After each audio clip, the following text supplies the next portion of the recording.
Bonjour à toutes et à tous.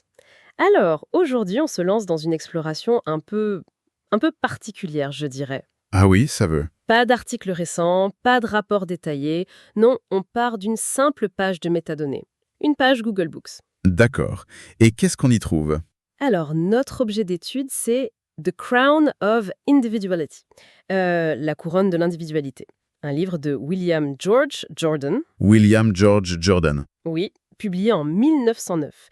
Et ça s'inscrit apparemment dans le courant de la New Thought. Ah, la New Thought, oui. Début 20e. Intéressant. Voilà, et notre mission, si on l'accepte, c'est d'essayer de saisir l'esprit, les idées fortes de ce livre qui a quand même plus d'un siècle, hein. Juste avec les métadonnées. Juste avec ça, le titre, l'auteur, l'année, et surtout une longue liste de termes et expressions courants. Des mots qui reviennent souvent dans le texte extraits automatiquement. D'accord, je vois. Une sorte d'archéologie lexicale, en fait? C'est un peu ça, une archéologie intellectuelle. Qu'est-ce que cette constellation de mots peut bien nous révéler? Sur la pensée de l'auteur, sur les préoccupations de l'époque, sur l'individu, l'épanouissement. C'est une démarche fascinante, effectivement. 1909, on est dans une période charnière pleine de changements. Sociaux, industriels, intellectuels. Oui, Et ce courant New Thought, il s'inscrit bien là-dedans. Avec cet optimisme un peu caractéristique, cette foi dans le pouvoir de la pensée, le potentiel humain, tout ça.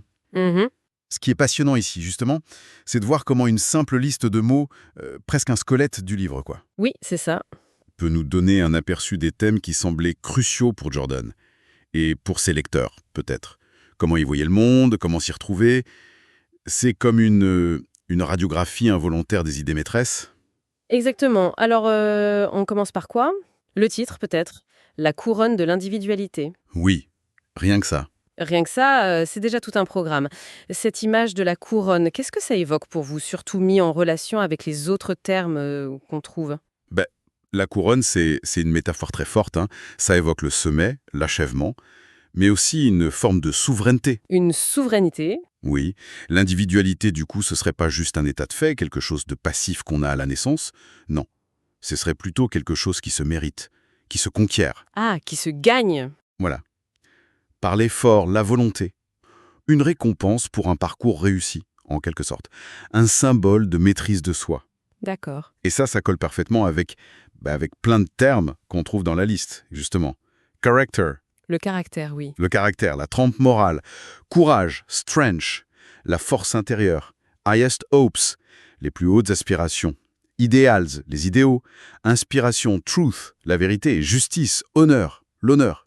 Hmm. L'individualité couronnée, ce serait l'aboutissement d'un développement personnel et moral intense. Mais cette idée de couronne, de sommet, est-ce que ça ne risque pas d'être un peu élitiste? Comme si seule une élite pouvait y prétendre? C'est une excellente question. C'est une tension possible, oui. Ou même un peu isolant? Le roi sur son trône, il est souvent seul, non? Hmm. Difficile d'être catégorique sans le texte complet, évidemment. Mais le courant New Thought, en général, il était plutôt universaliste sur le potentiel humain. D'accord. Donc, il est plus probable que Jordan voyait cette couronne comme un potentiel accessible à tous. Mais un potentiel qui exige un travail sur soi considérable. Un travail. Quant à l'isolement, c'est possible.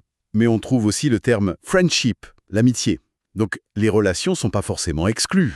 Ah oui, friendship. Peut-être que c'est une souveraineté sur soi, avant tout, pas forcément contre les autres. La couronne serait plus un symbole de réalisation intérieure que de statut social, quoi. D'accord, je vois. Une réalisation qui demande de l'engagement. Et ça a l'air confirmé par d'autres mots, non? J'ai noté actes, les actions concrètes. Oui, Mais aussi battle, fight, struggle. Bataille, combat, lutte. et duty, le devoir. On dirait que c'est pas une quête très... Contemplative. Ah non, clairement pas. C'est presque martial, comme vous dites. Oui, et il y a même la mention de la Victoria Cross. Tout en fait.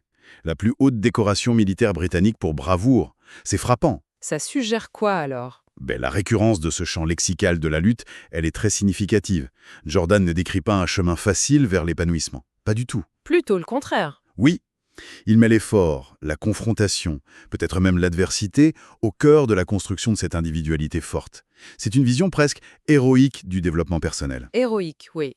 Et la Victoria Cross, Ça suggère que le courage face à l'épreuve, c'est pas seulement nécessaire, c'est digne de la plus haute reconnaissance.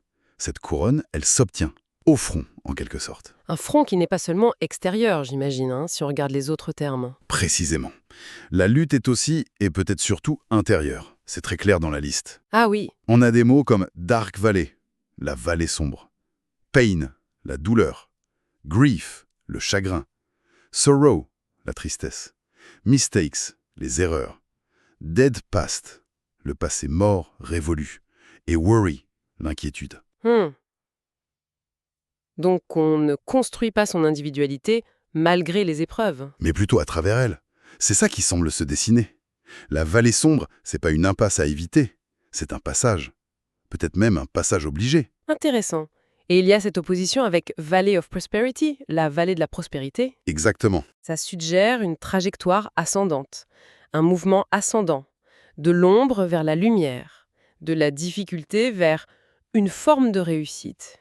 Oui, probablement. Mais quelle prospérité? C'est la question. Matérielle ou plutôt spirituelle, intérieure? Qu'est-ce que vous en pensez? Difficile de trancher sans plus de contexte.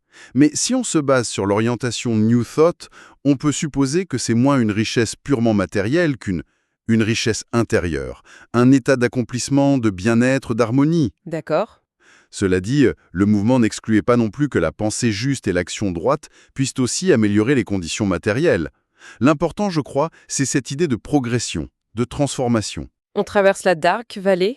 pour atteindre, potentiellement, cette value of prosperity. Grâce à quoi? Grâce à la force acquise dans la lutte. Strength, courage. Les mistakes, les erreurs, le dead past, le passé, il faut les surmonter. Peut-être les intégrer pour avancer. Ce qui nous amène à une autre dimension très présente, je trouve. L'aspect plus moral, philosophique. Oui, absolument.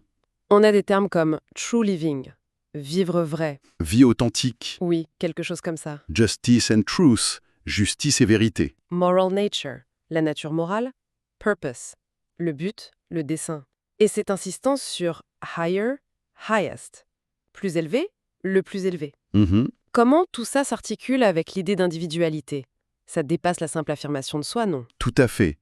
Ces termes suggèrent que l'individualité, selon Jordan, ce n'est pas l'égocentrisme ou le caprice personnel. Pas du tout. Non. Au contraire, elle semble profondément ancrée dans une quête de sens, d'alignement avec des principes éthiques universels. Le true living, ça pourrait être le concept clé. C'est-à-dire? Vivre en accord avec sa conscience, sa vérité intérieure, truth, sa nature morale profonde, moral nature, et surtout en ayant un purpose, un but qui transcende les désirs immédiats. Et une individualité tournée vers un idéal. Exactement, vers un idéal ideals highest hope. Et la présence de faith, la foi, et hope, l'espoir, renforce cette dimension presque spirituelle, très New Thought. Oui. Il cherchait souvent à concilier spiritualité et psychologie naissante, à l'époque. C'est intéressant parce que, en même temps, on trouve dans la liste des termes comme selfish, égoïste, Oui, vanity, vanité, petit, mesquin, et même pharisaïque, pharisien au sens d'hypocrite, quoi. Oui, celui qui s'attache à la lettre et pas à l'esprit. On dirait qu'il y a une mise en garde là, une mise en garde explicite contre les dérives possibles de cette quête. Absolument. C'est une tension que vous pointez qui est fascinante.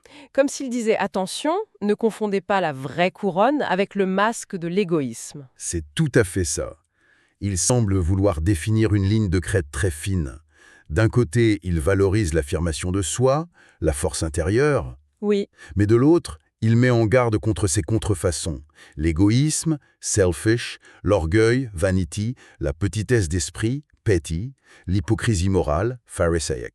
donc la couronne, ce n'est pas juste la force. Non, c'est aussi la justesse.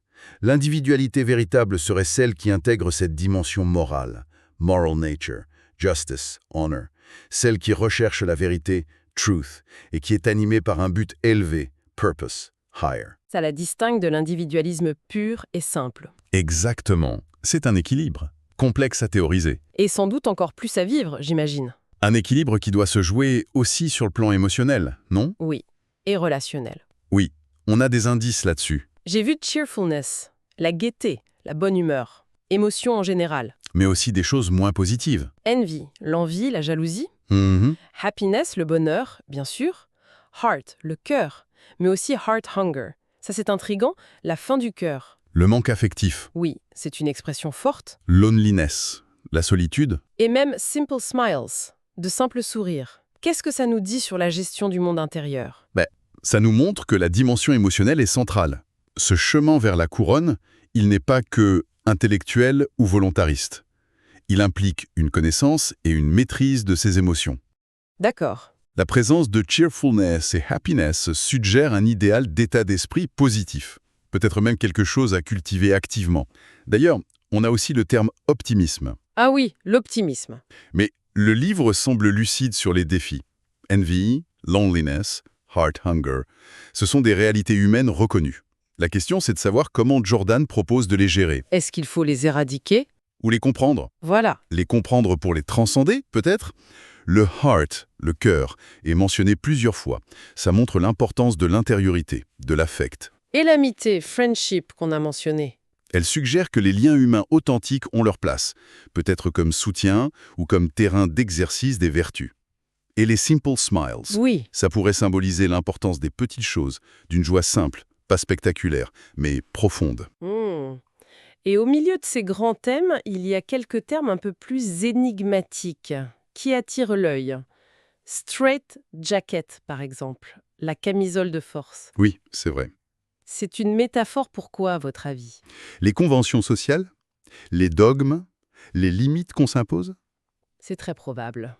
Dans un livre qui prône l'individualité, la force intérieure, la camisole de force symboliserait logiquement tout ce qui entrave l'expression authentique de soi. Comme quoi? Les pressions sociales conformistes, les peurs qui paralysent, les croyances limitantes héritées du passé. Le dead past, peut-être. Ah oui, lien intéressant. Atteindre la couronne, ça impliquerait de se libérer de cette camisole, qu'elle soit extérieure ou intérieure. D'accord. Autre curiosité, cocaïne. Ah oui, j'avais noté ça aussi. Mais en 1909, la perception de cette substance était très différente d'aujourd'hui. Comment ça s'insère dans un discours sur la force morale, l'individualité? C'est surprenant, c'est vrai. Une hypothèse. Ce serait que Jordan l'utilise comme un exemple de fausse force, D'évasion artificielle. de dépendance qui détruit justement l'individualité et la volonté.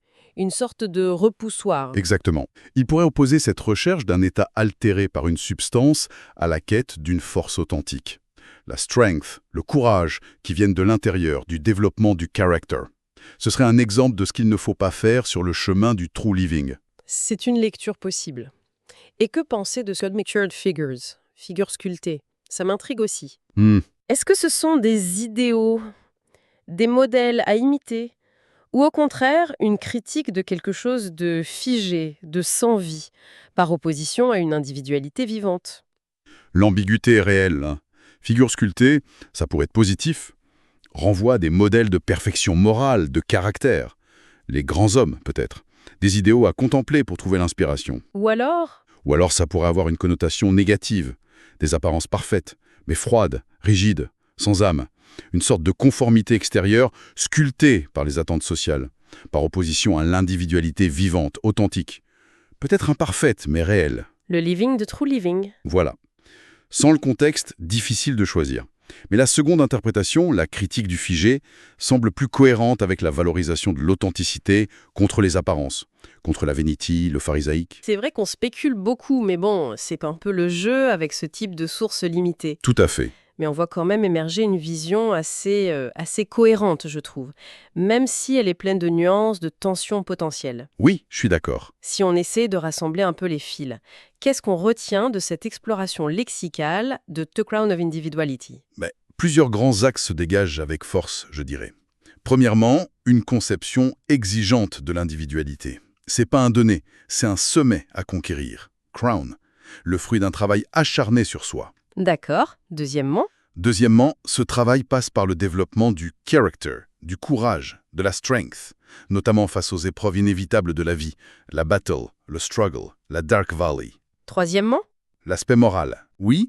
Troisièmement, cette individualité n'est pas amorale. Elle est intrinsèquement liée à une quête de truth, de justice, à un alignement avec une morale nature et un purpose élevé, le fameux true living. Et quatrièmement, Quatrièmement, la dimension émotionnelle, emotions, art, et relationnelle, friendship, est cruciale. Ça implique de gérer les affects négatifs, envy, worry, et de cultiver le positif, cheerfulness, optimism, happiness. et enfin, la mise en garde. Et enfin, oui, une mise en garde contre les illusions, les pièges, l'égoïsme, selfish, la vanité, vanity, les contraintes, straitjacket, et peut-être les échappatoires artificiels comme la cocaïne. Et le tout dans cette ambiance. Le tout baignant dans l'atmosphère optimiste et volontariste du New Thought. Cette croyance ferme dans le potentiel de transformation de l'individu. Ce qui est remarquable, finalement, c'est à quel point ces thèmes, la quête de soi, le sens de la vie, la résilience, l'authenticité contre les apparences, l'équilibre entre soi et les autres, ça résonne encore tellement aujourd'hui. Plus d'un siècle après. Le langage a peut-être un peu vieilli, les métaphores sont d'une autre époque, Oui, la couronne, la Victoria Cross. mais les questions fondamentales sur comment bien vivre sa vie d'individu, elles semblent étonnamment pérennes. On sent cette préoccupation intemporelle pour le développement personnel, même si le terme n'existait pas comme tel à l'époque. Tout à fait. C'est la preuve que certaines interrogations humaines traversent vraiment les époques. Hmm. Et juste pour laisser peut-être une dernière piste de réflexion, une question soulevée par notre liste mais qu'on a laissée un peu en suspens. Laquelle ? On a les termes memory, la mémoire, et dead past, le passé mort. Et puis cette curieuse injonction forget the equity, oublier l'équité, la dette, l'égalité. C'est pas très clair. Oui, c'est vrai. Quelle place Jordan accordait-il réellement au passé dans la construction de cette fameuse couronne? Fallait-il s'en détacher radicalement, l'oublier activement pour ne pas être entravé, ou au contraire, le comprendre, l'intégrer pour mieux le dépasser? C'est une vraie question. Gérer son rapport au passé, c'est un défi constant dans la construction de soi. Et ce serait fascinant de savoir quelle voie ce livre proposait là, en 1909. Une excellente question pour conclure notre exploration. Notre voyage à travers les mots-clés de The Crown of Individuality de William George Jordan, publié en 1909, eh bien, il s'achève ici. On rappelle qu'il était basé sur les métadonnées de Google Books. Une base limitée mais riche d'enseignements potentiels. Exactement. Pour ceux qui voudraient tenter leur propre interprétation ou même chercher le livre, ces informations restent accessibles en ligne. Merci beaucoup de nous avoir suivis dans cette tentative de reconstitution intellectuelle. Merci à vous, c'était passionnant.